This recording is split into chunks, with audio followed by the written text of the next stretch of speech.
گلگت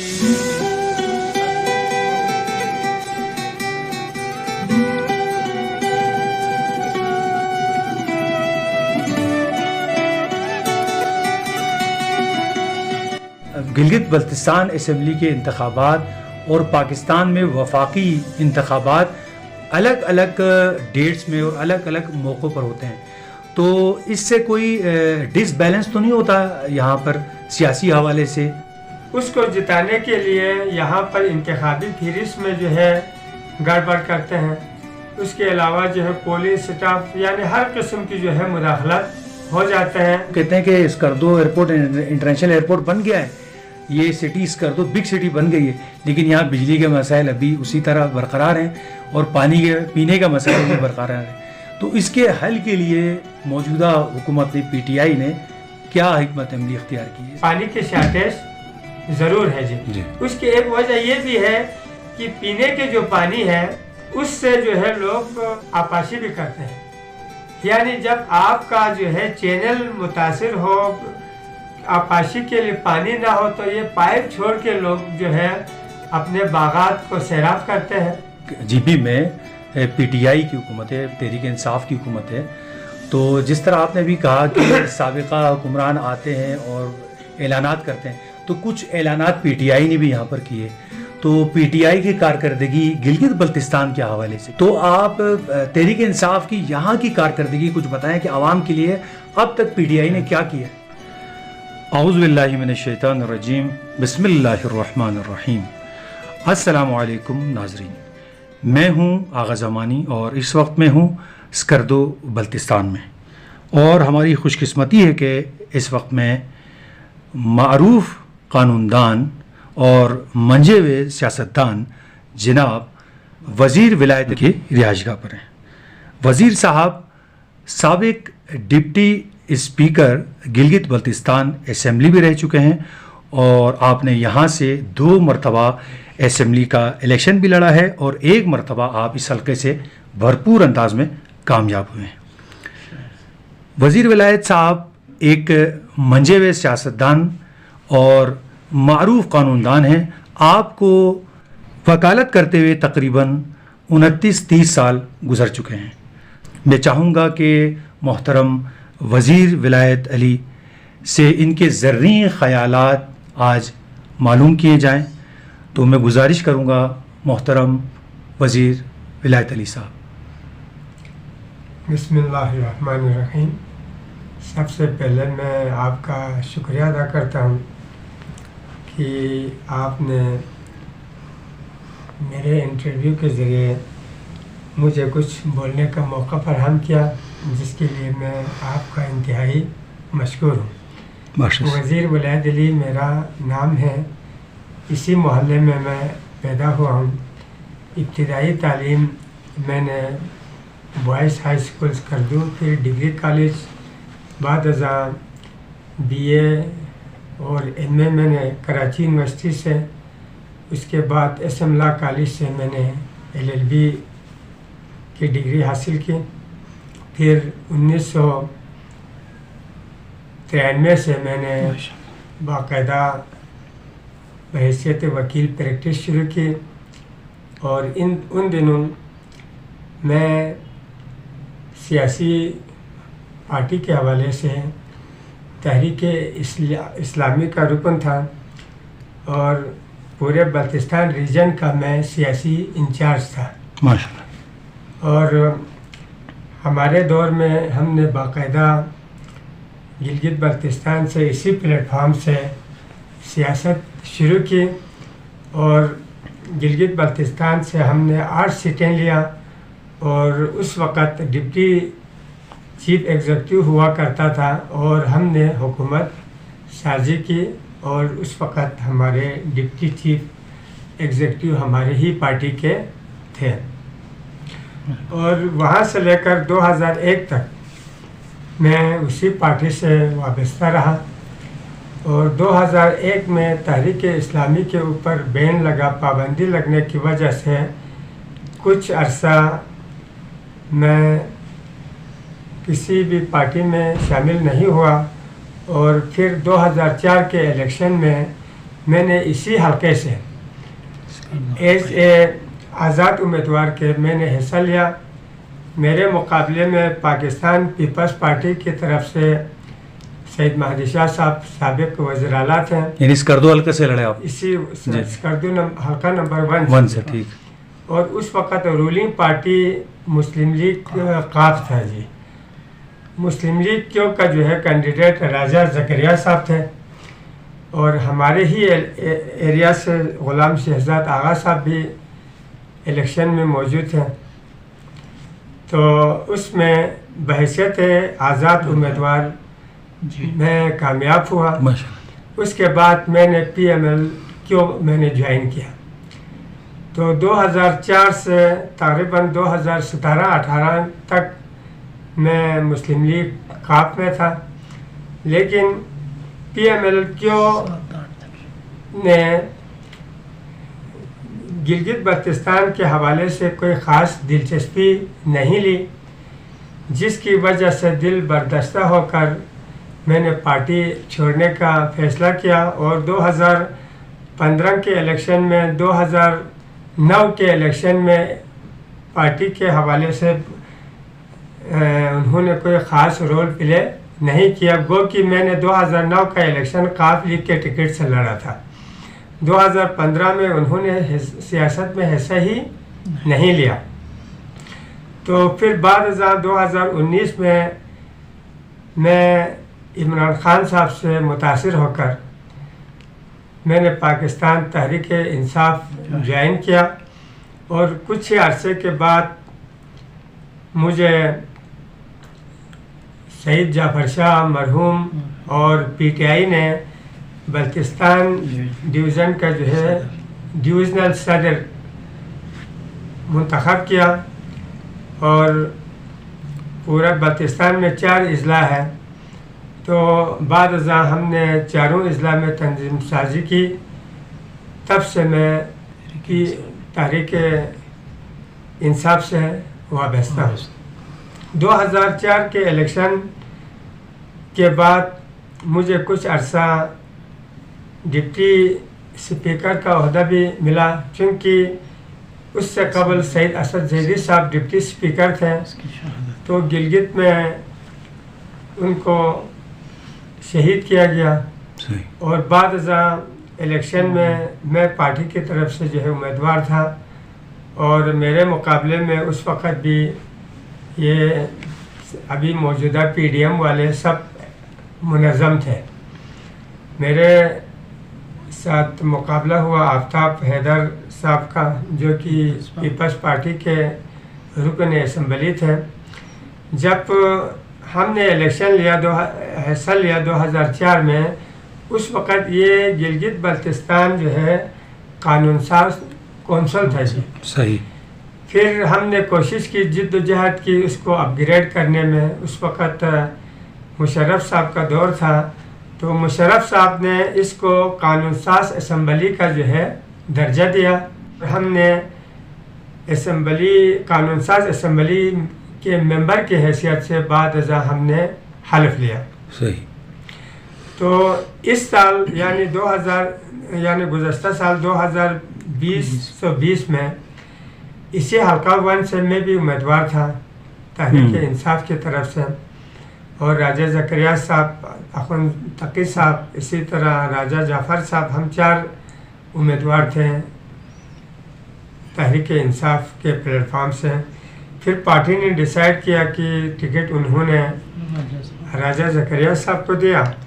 اور ہم سب نے اس کے ساتھ بھرپور تعاون کیا اور وہ کامیاب ہو گئے. اور اس وقت وہ سینئر منسٹر جی بھی ہے جی. ٹھیک جی.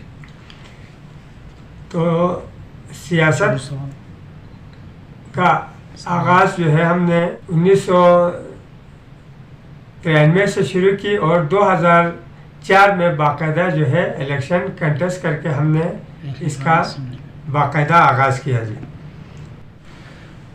بہت شکریہ وزیر صاحب، آپ نے اپنی زندگی کے بارے میں اور خاص طور پہ اپنی سیاسی جدوجہد کے بارے میں ہمارے ناظرین کو بہت مختصر اور جامع الفاظ میں بیان فرمایا. اب آپ سے میں یہ پوچھنا چاہوں گا کہ جس طرح یہاں پر گزشتہ کئی سالوں سے انتخابات کا سلسلہ ہے، لیکن گلگت بلتستان اسمبلی کے انتخابات اور پاکستان میں وفاقی انتخابات الگ الگ ڈیٹس میں اور الگ الگ موقعوں پر ہوتے ہیں، تو اس سے کوئی ڈس بیلنس تو نہیں ہوتا یہاں پر سیاسی حوالے سے؟ اس حوالے سے جی میں آپ کا شکریہ ادا کرتا ہوں کہ آپ نے انتہائی اہم سوال کیا، کیونکہ گلگت بلتستان کا الیکشن وفاق کے ساتھ نہیں ہو رہے ہیں جی، چاہے وفاق میں صوبائی اسمبلی کے الیکشن ہو چاہے قومی، تو اس میں تقریباً 2-3 سال کا گیپ رہتا ہے، جس کی وجہ سے جب بھی وفاق میں جس کی حکومت ہو یہاں کے الیکشن اثر انداز ہوتے ہیں، یعنی وفاقی حکومت گلگت بلتستان کے الیکشن میں کافی حد تک اثر انداز ہوتا ہے، جس کی وجہ سے لوگ اپنی وفاداریاں بھی چینج کرتے رہتے ہیں۔ تو اس کے لیے میری تجویز یہ ہے کہ گلگت بلتستان کے الیکشن وفاق کے ساتھ ہو، ٹھیک، ایک ہی ڈیٹ میں جی، تو اس کا یہ فائدہ ہے، ایک تو وفاق کے ساتھ ہونے سے وفاق میں جو بھی حکومت ہو وہ یہاں تک گلگت بلتستان میں بھی ہوں گے اور ان کو ٹھیک ٹھاک 5 سال کا ٹائم ملے گا جی۔ صحیح۔ ابھی مثال کے طور پر یہاں پہ 2020 میں الیکشن ہوا، ابھی وفاق میں 2023 میں الیکشن ہونے جا رہے ہیں، تو یہاں کے جو گورنمنٹ ہے چاہے جس کی بھی حکومت ہو اس کو 2 یا 3 سال کا جو ہے موقع ملتا ہے، پھر وفاق میں حکومت چینج کرنے کے بعد یہاں کسی کا کچھ نہیں چلتا ہے، سارے کام جو ہے ٹھپ ہو جاتے ہیں، نظام بالکل درہم برہم ہو جاتا ہے، جس کی وجہ سے نہ پبلک کا کوئی کام نکلتا ہے، نہ بہتر طریقے سے جو ہے ہم قانون سازی کر سکتے ہیں، بلکہ جو ہمارے سکیم منظور ہے وہ بھی جو ہے التوا کا شکار ہو جاتا ہے اور اس میں کافی حد تک رد و بدل بھی آ جاتے ہیں جی۔ یہ بہت ہی یہ مسئلہ جو ہے ہمارے لیے ناقابل برداشت ہے، ٹھیک، کیونکہ جب تک آپ منظم طریقے سے ساتھ پورے پاکستان میں الیکشن نہیں کرائیں گے یہاں جو ہے پھر الیکشن نہیں ہو سکتے ہیں، اور وفاق میں جس کی حکومت ہو وہیں جو ہے الیکشن میں داندلی کر کے اپنے لوگوں کو آگے لاتے ہیں، باقی جو ہے ان کو آگے آنے کا کوئی موقع نہیں مل رہا ہے۔ ٹھیک ہے۔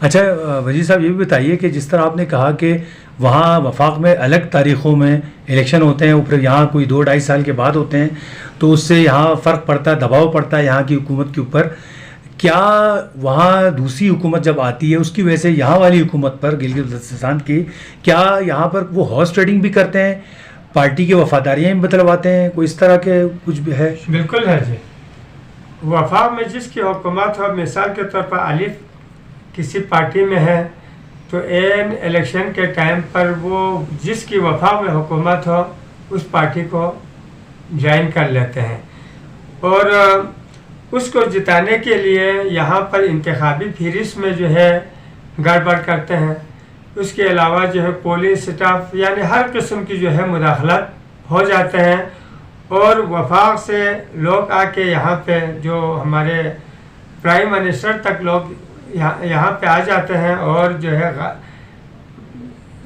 بہت سارے اعلانات کرتے ہیں، فرضی اعلانات، جس پہ بعد میں کوئی امپلیمنٹ بھی نہیں ہوتا ہے، جس کی وجہ سے ہمارا وہ جو ہے ووٹ کافی حد تک خراب ہو سکتے ہیں جی، اور ہو رہے ہیں۔ ٹھیک۔ اچھا وزیر صاحب یہ بھی بتائیے کہ جس طرح یہاں پر ابھی جی بی میں پی ٹی آئی کی حکومت ہے، تحریک انصاف کی حکومت ہے، تو جس طرح آپ نے بھی کہا کہ سابقہ حکمران آتے ہیں اور اعلانات کرتے ہیں، تو کچھ اعلانات پی ٹی آئی نے بھی یہاں پر کیے، تو پی ٹی آئی کی کارکردگی گلگت بلتستان کے حوالے سے، کیونکہ اب حکومت ابھی یہاں پی ٹی آئی کی ہے، تحریک انصاف کی ہے، اور دیکھا گیا ہے کہ لوگ ابھی بھی عمران خان صاحب کو بہت پسند کرتے ہیں، پاکستان لیول پہ بھی اور گلگت بلتستان لیول پر بھی، تو آپ تحریک انصاف کی یہاں کی کارکردگی کچھ بتائیں کہ عوام کے لیے اب تک پی ٹی آئی نے کیا کیا ہے؟ اس حوالے سے آپ نے درست فرمایا، جس طرح دوسرے پارٹیوں نے اعلانات کیے اسی طرح پی ٹی آئی کے وزیر اعظم تو خیر نہیں آئے، انہوں نے اس قسم کا کوئی اعلانات نہیں کی، البتہ ہمارے وزیر امور کشمیر یہاں تشریف لائے تھے، اس کے علاوہ جو ہے پی ٹی آئی کے ذمہ داران یہاں تشریف لائے تھے اور کئی ایک اعلانات ہوئے تھے، اور جس کے لیے ہم نے باقاعدہ طور پر قراردادیں پاس کی تھی، اور اللہ کے فضل سے تقریباً اس میں سے 80-90% جو ہے 2 سال سے زیادہ کا عرصہ نہیں گزرتا ہے، اس کے باوجود 80% جو ہے کام ہو چکے ہیں۔ مثال کے طور پر ہم نے یہاں سب ڈویژنل کے ڈیمانڈز کیے تھے، اسی طرح ضلع کے ڈیمانڈ کیے تھے، اس کے علاوہ ٹورزم کے حوالے سے ہم نے مطالبات کیے تھے، شگرتھنگ اور استور روڈ کے لیے ہم نے ڈیمانڈ کیا تھا، اسی طرح بہت سارے جو ہے پروجیکٹ جو ہم نے اپنے سپس نامے میں اپنے قرارداد میں شامل کیا تھا وہ منظور ہو کے اس کے اوپر جو ہے کام ہو رہے ہیں۔ اسکردو شہر میں بھی آپ دیکھ لیں تو یہاں پہ سارے روڈ میٹل ہو رہے ہیں، کروڑوں روپے اس کے اوپر خرچہ ہوئے ہیں، اور یہاں کا نقشہ بھی تقریباً اسی روڈز کی وجہ سے چینج ہو گئے ہیں۔ اس کے علاوہ جو ہے دیگر شعبجات میں، ہیلتھ میں، ایجوکیشن میں بھی کافی اصلاحات ہوئے ہیں، اور یہ بھی انتہائی خوشی کی بات ہے کہ ابھی اسی دور میں بلتستان کے لیے ایک میڈیکل کالج جو پرائیویٹ گورنمنٹ پارٹنرشپ کی بنیاد پر جو ہے ماشاءاللہ ہونے والے ہیں، اس کے اوپر ڈائریکٹیوز بھی ایشو ہو چکے ہیں، اور انشاءاللہ آنے والے فروری مارچ میں جو ہے باقاعدہ کلاسیں بھی شروع ہوں گے جی ماشاءاللہ۔ تو اس قسم کے کافی پروجیکٹ پہ کام ہوا ہے۔ اسکردو شہر میں خواتین کے لیے کالج کا مسئلہ تھا، تو ڈیمانڈ کرنے پر جو ہے موجودہ سی ایم صاحب نے باقاعدہ یہاں ایک ڈگری کالج اور ایک بوائز کالج بھی جو ہے باقاعدہ منظور ہو کے اس کے اوپر کام شروع ہو چکے ہیں جی ماشاءاللہ۔ تو کافی کام جو ہے علاقے میں ہو رہے ہیں۔ جس وقت میں ممبر تھا اس وقت ہمیں ملتا تھا جو سالانہ کوئی 5 سے 7 کروڑ کے درمیان، اور ماشاءاللہ ابھی اس دور میں 2 ارب 47 کروڑ اس وقت ہمارے راجہ زکریا صاحب کے حلقے میں خرچ ہو رہے ہیں۔ اسی طرح دیگر حلقوں میں بھی 1.5 کروڑ سے کم کسی بھی حلقے میں نہیں ہے، تو کافی حد تک جو ہے اس کے اوپر کام ہو رہے ہیں۔ اور پھر عمران خان صاحب نے ٹورزم کے حوالے سے یہ جو نیشنل اور انٹرنیشنل لیول پر جو ہے فلائٹس، اور یہاں سے لاہور، کراچی، اسلام آباد، فیصل آباد، سیالکوٹ وغیرہ جو ہے لاہور کا فلائٹ شروع کیا، جس سے جو ہے ٹورزم دن بدن ترقی کی راہ پہ گامزن ہے، اور ساتھ ہی ساتھ ٹورزم کو فروغ کرنے کے لیے انہوں نے اسکردو کے ایئرپورٹ کو انٹرنیشنل ایئرپورٹ کا درجہ دیا، اور انٹرنیشنل فلائٹ بھی شروع ہونے والی تھی، لیکن بدقسمتی سے حکومت چینج ہو گیا، جس کی وجہ سے اس کے اوپر فی الحال جو ہے کام نہیں ہو رہے ہیں۔ باقاعدہ اس کی ابتدا بھی ہو چکی تھی، تو لوگ جو ہے پہلے روڈز کا مسئلہ تھا، آنے جانے میں کافی مشکلات تھی، تو ابھی یہ جو فلائٹس کے ہونے سے دیگر پاکستان کے دیگر شہروں سے براہ راست، اس کی وجہ سے کافی حد تک جو ہے لوگوں کو سہولیات میسر ہوا ہے، چاہے ہمارے لوگ کراچی میں ہو، لاہور میں ہے، تو صبح سے جہاز میں بیٹھ کر 2 گھنٹے میں جو ہے اسکردو آ سکتے ہیں۔ اسی طرح یہاں سے لوگ جو مریض ہیں، اسٹوڈنٹس ہیں، وہ بھی فوری طور پر جو ہے ان سروس سے جو ہے فائدہ حاصل کر سکتے ہیں، اور لوگ مفادات حاصل کر رہے ہیں، اور اس سے جو ہے ٹورزم کو بھی کافی فروغ ملا ہے۔ یہاں پہ اسکردو کے ہوٹلوں میں سیزن میں جو ہے مہمانوں کے لیے ہمارے ٹورسٹ کے لیے بیٹھنے کا جگہ ہی نہیں ملتے ہیں. صحیح. تو یہ ان کی بہترین حکمت عملی کی وجہ سے ہے. صحیح. اچھا وزیر صاحب ماشاءاللہ آپ نے بہت اطمینان بخش جواب دیا. ایک سوال اور آپ کی باتوں سے میرے ذہن میں آیا ابھی کہ جس طرح موجودہ حکومت جو گلگت بلتستان میں ہے تحریک انصاف کی، پہلے وفاق میں بھی حکومت تھی، تو عمران خان صاحب کی کوششوں سے اسکردو ایئرپورٹ جیسا آپ نے کہا کہ انٹرنیشنل ایئرپورٹ بنا، لیکن پچھلے دنوں دیکھا گیا کہ کچھ مسائل کی وجہ سے یہاں پہ 3-4 دن پانی گدلا آیا، اور بعض ایام تک تو یہاں بالکل پانی نہیں تھا پینے کو، اور بجلی بھی نہیں آتی. بعض دفعہ آپ نے دیکھا ہے کہ انٹرنیشنل، بعض لوگ کہتے ہیں کہ اسکردو ایئرپورٹ انٹرنیشنل ایئرپورٹ بن گیا ہے، یہ سٹی اسکردو بگ سٹی بن گئی ہے، لیکن یہاں بجلی کے مسائل ابھی اسی طرح برقرار ہیں اور پانی کے پینے کا مسائل بھی برقرار ہے. تو اس کے حل کے لیے موجودہ حکومت نے PTI نے کیا حکمت عملی اختیار کی، اس کے بارے میں تھوڑا بتا دیں. سب سے پہلے میں تذکرہ کروں گا جی بجلی کے حوالے سے. تو یہاں کے آبادی روز بروز بڑھ رہے ہیں جی، اور اس دن میں نے PWD والوں سے جب ہماری ڈسکس ہوئی تو روزانہ کوئی 500-600 کنیکشن جو ہے لے رہے ہیں لوگ، نئے کنیکشن بجلی کے. تو آبادی بڑھ رہے ہیں جی، اور یہاں سے کوئی نئی بجلی گھر وغیرہ بن نہیں رہے ہیں، جس کی وجہ سے جو ہے بجلی کے شارٹیج ہے، اور سردیوں میں خاص طور پر کافی مسائل ہیں. تو اس کو حل کرنے کے لیے میں CM صاحب کا آپ کی وساطت سے شکریہ ادا کرتا ہوں کہ انہوں نے خصوصی توجہ لی اس کے اوپر، اور انہوں نے سردیوں میں 10 میگا واٹ تھرمل بجلی کے لیے انہوں نے فنڈنگ کی. اچھا.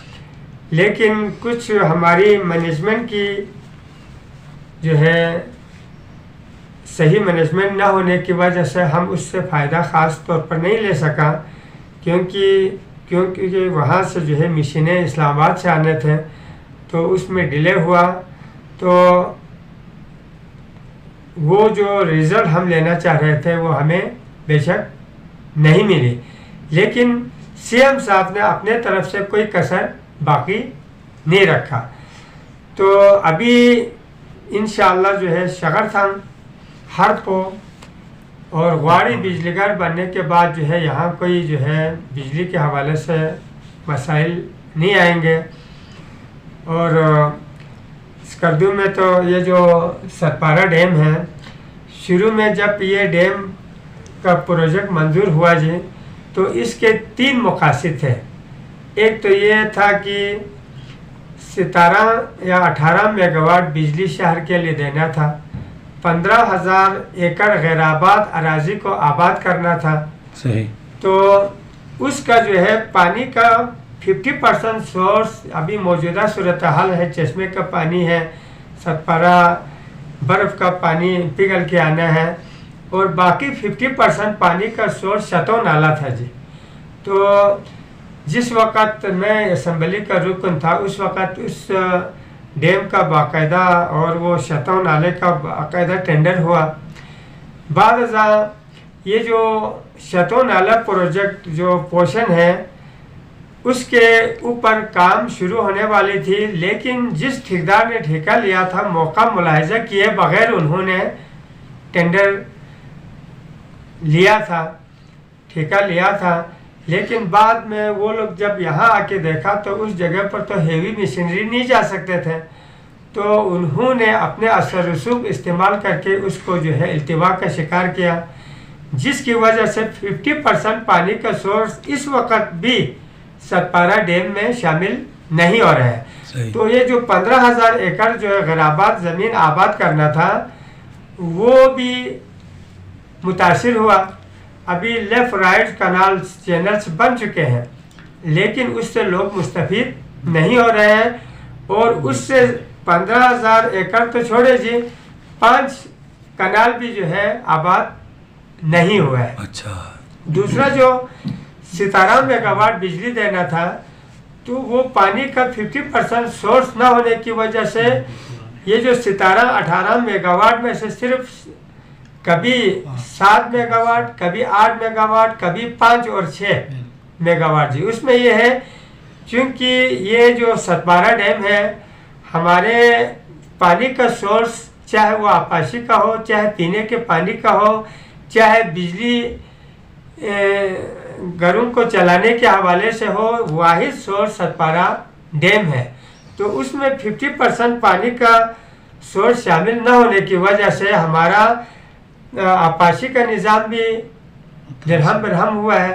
پینے کے پانی کے حوالے سے کافی مسائل ہیں، وہ بھی اس ڈیم میں پانی نہ آنے کی وجہ سے متاثر ہوا ہے۔ اسی طرح جو غیر آباد اراضیات میں آباد ہونا تھا وہ بھی بالکل 0% ہے، اس میں بھی کوئی پیش رفت نہیں ہوئی ہے۔ تو ہم نے اس حوالے سے بھی ڈیمانڈ کی ہے، لیکن اس کی ابھی فیزیبلٹی کے لیے انہوں نے فکس کیا ہے، لیکن تاحال اس پروجیکٹ کے حوالے سے کوئی مثبت جو ہے چیز سامنے نہیں آیا ہے جی۔ تو جس وقت جو پانی کے شکایت تھی، گندا پانی آ رہا ہے، گدلا پانی آ رہے ہیں، تو اس کی وجہ یہ تھی کہ جب فلڈ ہو تو اس وقت یہ چیزیں ہوتا ہے جی۔ آپ کی بات درست ہے، یہاں کے پانی پینے کے قابل نہیں تھے۔ ہم لوگ خود بھی گاڑیوں میں جو ہے آگے مختلف جگہوں پر جا کے چشمے کے پانی جو ہے بھر کے لاتے تھے۔ تو ابھی کافی حد تک جو ہے پانی کے حوالے سے بھی وہ گندگی والا پانی ابھی نہیں آ رہے ہیں، صاف پانی آ رہے ہیں، لیکن پانی کے شارٹیج ضرور ہے جی۔ اس کی ایک وجہ یہ بھی ہے کہ پینے کے جو پانی ہے اس سے جو ہے لوگ یہ جو آپاشی بھی کرتے ہیں، یعنی جب آپ کا جو ہے چینل متاثر ہو، آپاشی کے لیے پانی نہ ہو، تو یہ پائپ چھوڑ کے لوگ جو ہے اپنے باغات کو سیراب کرتے ہیں، جس کی وجہ سے بھی پانی کا تھوڑا سا شارٹیج اس لیے بھی ہو رہا ہے جی۔ بہت شکریہ محترم وزیر صاحب۔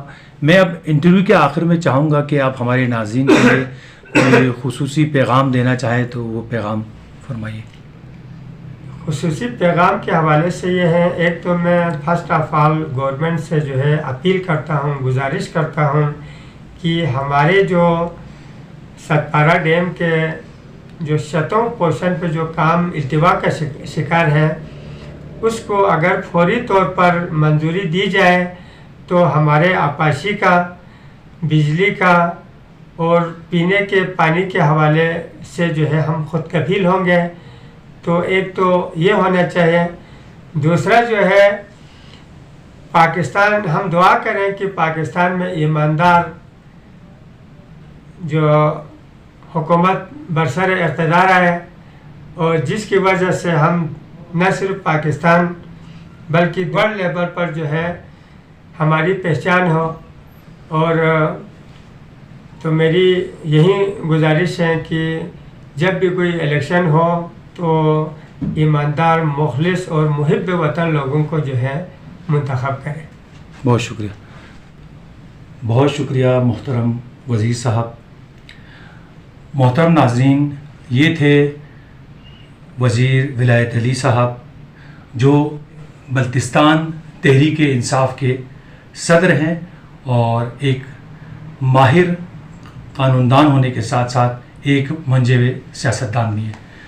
آپ نے دیکھا کہ وزیر صاحب نے بلتستان کی تاریخ اور یہاں کی سیاسی تاریخ اور یہاں پر موجود مسائل کے حوالے سے سیر حاصل گفتگو کی۔ امید ہے کہ آپ کو آج کی یہ ویڈیو پسند آئی ہوگی۔ اگر آپ کو ہماری ویڈیو پسند آئی ہے تو اس ویڈیو کو لائک کیجئے اور اپنے دوست احباب کے نمبروں پر شیئر کیجئے۔ اگر آپ ہمارے اس چینل پر نئے آئے ہیں تو ہمارے چینل کو سبسکرائب کیجئے۔ انشاءاللہ پھر کسی اور فاضل شخصیت کے ساتھ اور کسی نئی ویڈیو کے ساتھ اور کسی نئے مقام کے ساتھ دوبارہ حاضر ہوں گے۔ جب تک کے لیے اپنے میزبان آغا زمانی کو اجازت دیجیے۔ خدا حافظ۔ بہت شکریہ۔